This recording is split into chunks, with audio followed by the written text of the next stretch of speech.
In a culture not known for displays of passion, in a time when passions ran high, Stevens the butler lived a life of order and tranquility until the arrival of Miss Kenton, the new housekeeper. Well, no gentleman call is allowed, of course, but what I do find a major irritation are those persons who are simply going from post to post looking for romance. This woman comes into his life and shakes him about a bit, you know. He was a challenge to her, and she was a gal who liked to challenge. 166, take one.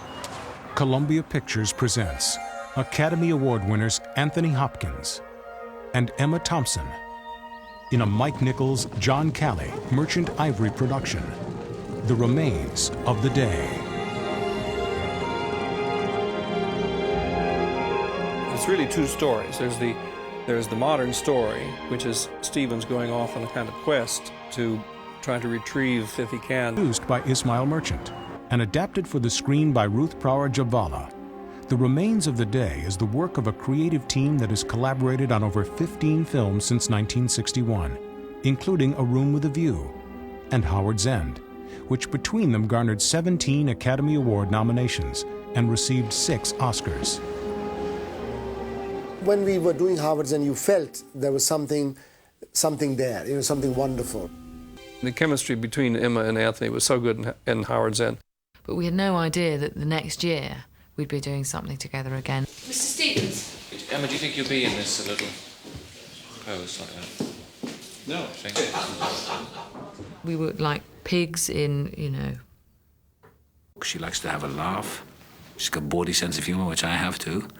And we have a lot of fun. The Remains of the Day is based on the Booker Prize-winning novel by Kazuo Ishiguro. Ishiguro asked me, he said, "What do you know about butlers?" I said, "I know what you know, what you wrote in the book." So he said, "I don't know anything about butlers." Part of the fun of writing a book like this for me was to immerse myself. A wonderful butler of the kind that Stevens is representing in the film is he's a bit like a priest in complete devotion to something higher than himself. Miss Kenton, there are many things you and I don't understand in this world of today, whereas his lordship understands fully and has studied the larger issues at stake. And he's serving his lord, and his lord in this case was literally a lord, Lord Darlington. Lord Darlington.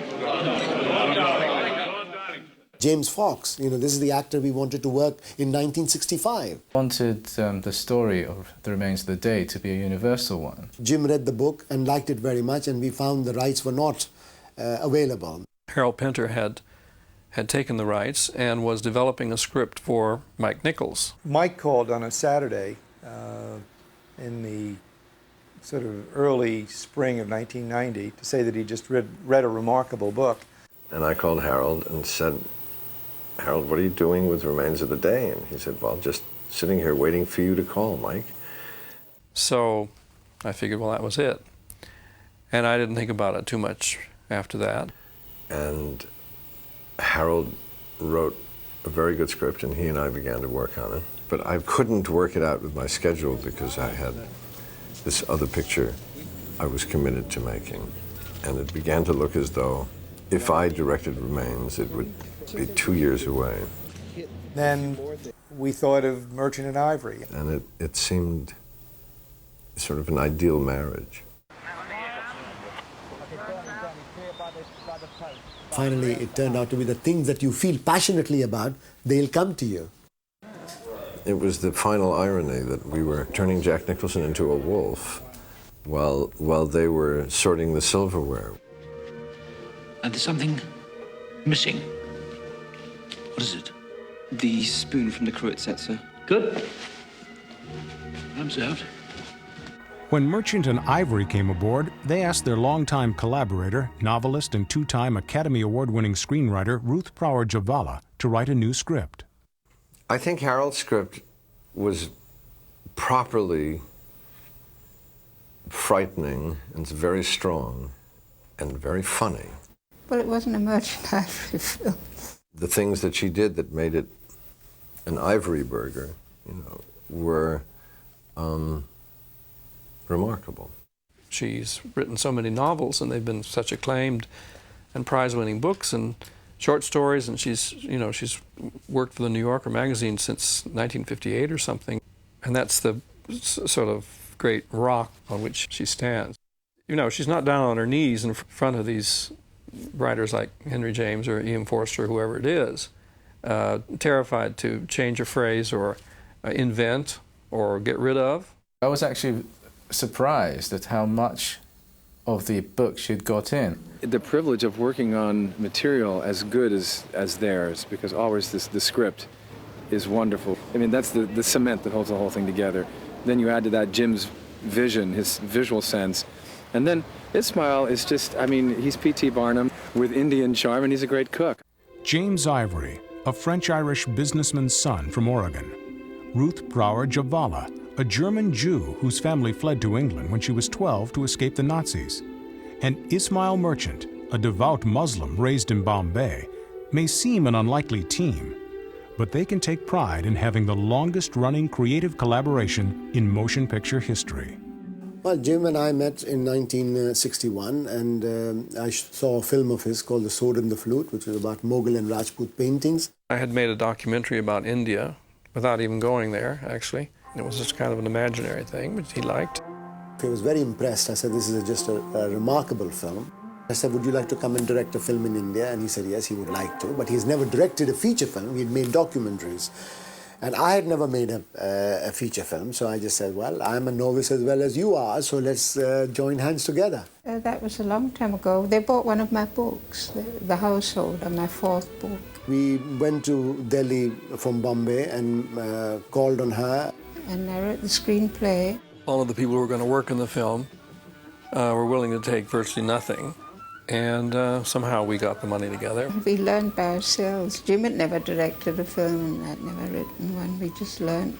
It was about a young couple in India who had very little money and who quarreled a lot. Look, I've got this for you. I don't want. Only just look. Laddus. Laddu? Very good ones. Made with pure ghee. I don't want. Just taste. Only once, huh? Ow! Then from there we wrote another screenplay and then some more.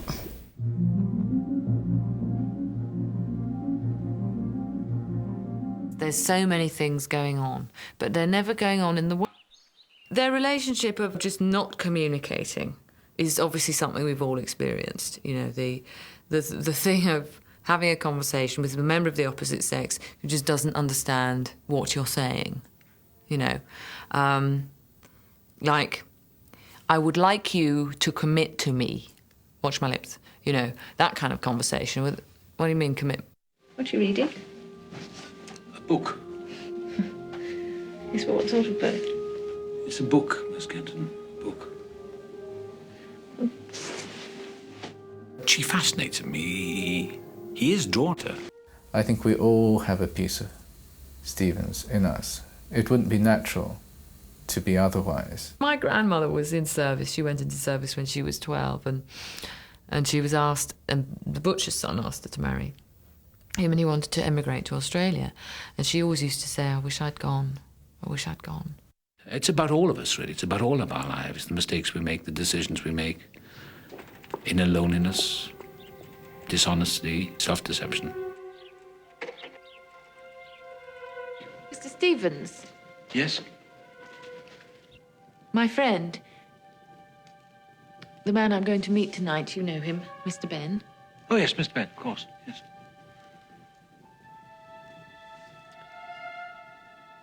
He has asked me to marry him.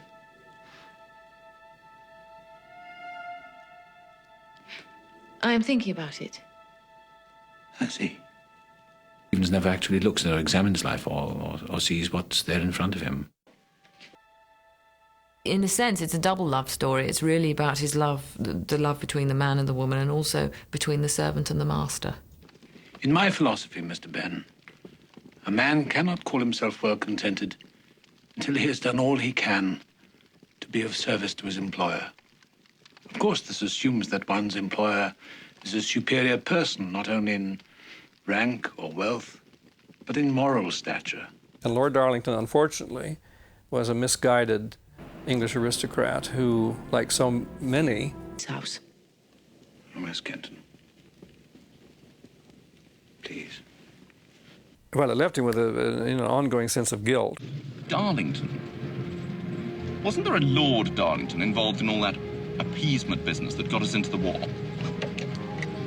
Sorry, sir, I never knew that, Lord Darlington. He can't change Lord Darlington's politics. He can't change world events. He can't change Mr. Hitler rising in the wings over in Europe. There's nothing he can do, and he sensibly and wisely gets on with his life. Bye. Story of all our lives. If we try to avoid pain, we avoid life.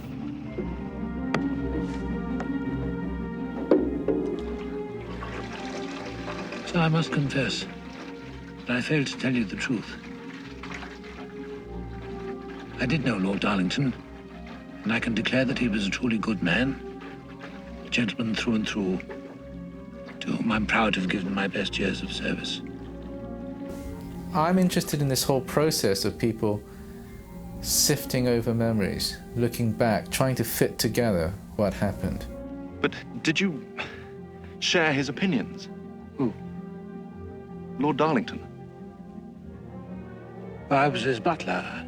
I was there to serve him, not to agree or disagree. It's very tempting for us to just say, let's leave it to somebody upstairs to make the big decisions. I'll just carry on with my own life. I'll try and perfect the little thing that I do.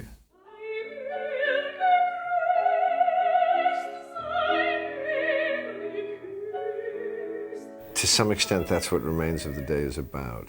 That you have to really sort of have a meeting with yourself at the end of every quarter to see whether you're really backing something that you believe in. And from that point of view, I think it's a remarkably profound piece of work.